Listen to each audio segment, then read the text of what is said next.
Hello friends, welcome to counter top classics. இன்றைக்கி இட்லி தோசைக்கு மாவு இல்லைன்னு கவலைப்படாமல் இந்த மாதிரி இன்ஸ்டண்ட்டாக ஒரு தோசை மிக்ஸ் ரெடி பண்ணி ஊற்றி கொடுத்தோம்னா எல்லாருமே பாராட்டுவாங்க. குழந்தைகள்லேருந்து பெரியவங்க வரையில் எல்லாருமே விரும்பி சாப்பிடுவாங்க. அந்தளவுக்கு இந்த தோசை கோதுமை அடை தோசை சூப்பராக இருக்கும். வாங்க எப்படி செய்யலான்னு பார்க்கலாம்.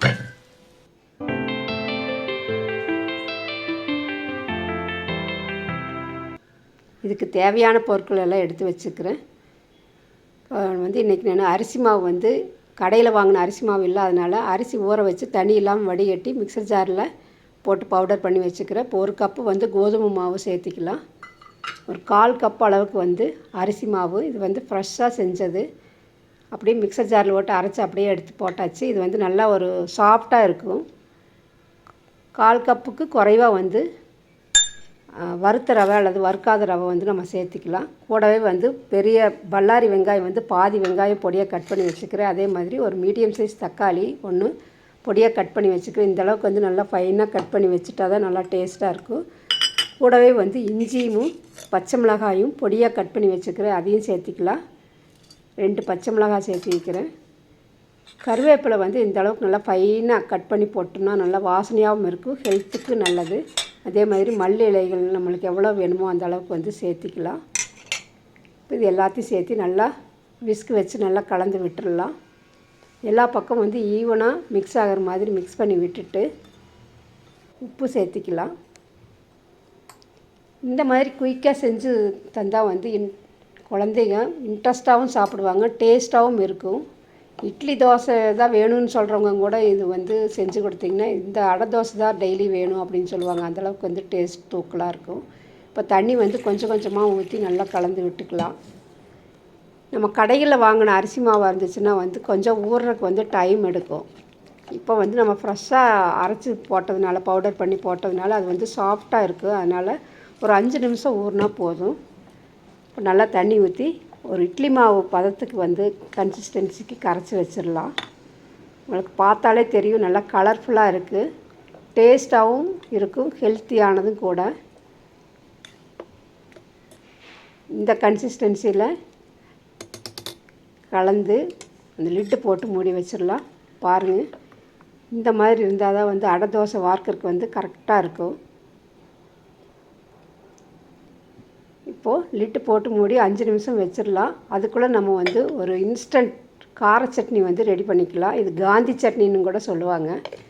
இதுக்கு மீடியம் சைஸ் தக்காளி 2 தக்காளி, ஒரு 6 சின்ன சின்னதாக இருக்கக்கூடிய சின்ன வெங்காயம், அரை பல்லாரி வெங்காயம் பாதி நான் அடை தோசைக்கு போட்டுட்டேன், மீதி பாதி சட்னிக்கு. காரத்துக்கு தேவையான அளவு காஞ்ச மிளகாய் ஒரு 4 காஞ்ச மிளகாய் சேர்த்திக்கலாம்.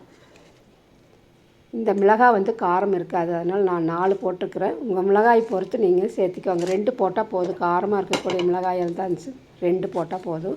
இப்போ ஒரு 1/4 ஸ்பூன் அளவுக்கு சீரகம் சேர்த்திக்கலாம். சீரகம் சேர்த்து அரைக்கும் போது நல்லா வாசனையாக இருக்கும். இந்த சட்னிக்கு தேவையான அளவு உப்பு சேர்த்தி நல்லா ஃபைனாக அரைச்சி எடுத்துகிட்டு வந்துடலாம். அரைக்கும் போதே அந்த வாசனை தூக்கலாக இருக்கும், அந்த சீரகத்துடைய வாசனை, வெங்காயம் எல்லாமே. இப்போ கலர்ஃபுல்லான சட்னி ரெடி ஆகிடுச்சு பாருங்கள். பார்த்தாலே டெம்ப்டிங்காக இருக்குது. இந்த மாதிரி சட்னி செஞ்சால் இட்லி, தோசை, சப்பாத்தி எல்லாத்துக்குமே வச்சுக்கலாம். ஈவன் பஜ்ஜி, போண்டாவுக்கு ஈவினிங் டைம் ஸ்நாக்ஸில் வேணாலும் நம்ம செஞ்சுக்கலாம். அந்தளவுக்கு டேஸ்ட் நல்லாயிருக்கும். இப்போது கடாய் வச்சு தேங்காய் எண்ணெய் ஊற்றிக்கிறேன். கடுகு, உளுந்தம்பருப்பு, கருவேப்பிலை போட்டு தாளித்து எடுத்துக்கோட்டுனா டேஸ்டியான சட்னி ரெடி ஆயிடுச்சு. இப்போ மாவு நல்லா ஊறிடுச்சு பாருங்கள். அப்போ மூடி வைக்கும்போது இருந்ததை விட இப்போ கொஞ்சம் கட்டி ஆயிடுச்சு. அதனால் ஒரு 2 ஸ்பூன் அளவுக்கு தண்ணி வேணும்னா நம்ம சேர்த்திக்கலாம். இது கரெக்டான கன்சிஸ்டன்சி. இந்த மாதிரி கரண்டியில் நம்ம தோசை வார்க்கிறது ரொம்ப ஈஸியாக இருக்கும். இப்போ காரம் பத்தாது அப்படின்னா நீங்கள் சில்லி ஃப்ளாக்ஸ் வேணாலும் சேர்த்திக்கலாம். மிளகாத்தூள் சேர்த்தாதீங்க. மிளகாத்தூள் சேர்த்துனா டேஸ்ட் இருக்காது. நல்லா கலந்து விட்டுட்டு ஒரு இரும்பு கடாயில் வார்க்கும்போது இந்த மாதிரி நல்லா ஃப்ளாட்டாக தள்ளி விட்டுடலாம். இந்த கரண்டி ரொம்ப யூஸ்ஃபுல்லாக இருக்குது. இப்போ நல்லா நல்லா சூடாகிடுச்சு, அதனால் தண்ணி தெளித்து விட்டுட்டு ஒரே ஒரு கரண்டி மட்டும் எடுத்து நல்லா ஃப்ளாட்டாக இருக்கிறதுனால குயிக்காக நம்ம தேய்ச்சி விட்டுக்கலாம்.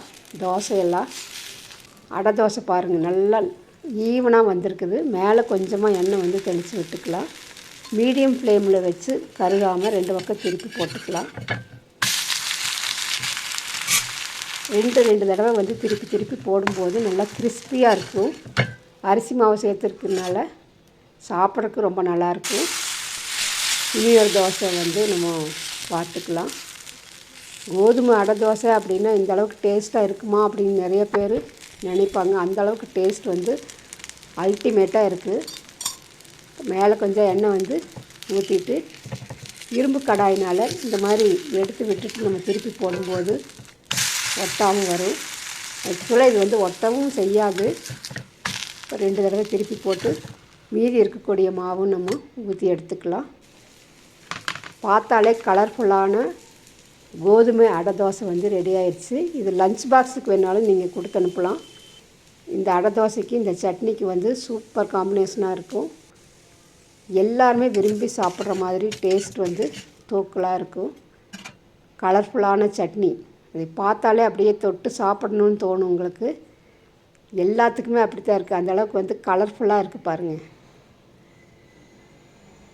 ஒரு சின்ன பீஸ் வந்து நம்ம சாப்பிட்டா அப்படியே சாப்பிட்டுட்டே இருக்கணும் அப்படிங்கிற மாதிரி தூண்டுது. அந்த சட்னியுடைய டேஸ்ட்டு அவ்வளோ நல்லா, தேங்காய் எண்ணெயுடைய வாசனை. கண்டிப்பாக இந்த ரெசிபி வந்து பிடிச்சிருக்குன்னு நம்புகிறேன். பிடிச்சிருந்துச்சுன்னா லைக் பண்ணி, கமெண்ட் பண்ணி, சப்ஸ்கிரைப் பண்ணுங்கள். ஃப்ரெண்ட்ஸ் அண்ட் ரிலேட்டிவ்ஸ்க்கு ஷேர் பண்ணுங்கள். இதுவரையிலும் சப்ஸ்கிரைப் பண்ணாமல் இருந்தீங்கன்னா சப்ஸ்கிரைப் பண்ணி நம்ம சேனலுக்கு சப்போர்ட் பண்ணுங்கள். கண்டிப்பாக நீங்களும் இதே காம்பினேஷனில் இதே அளவுகளோடு செஞ்சு பார்த்துட்டு உங்களுடைய கமெண்ட்ஸ் வந்து கமெண்ட் பாக்ஸில் சென்ட் பண்ணுங்கள். தேங்க்ஸ் ஃபார் வாட்சிங்.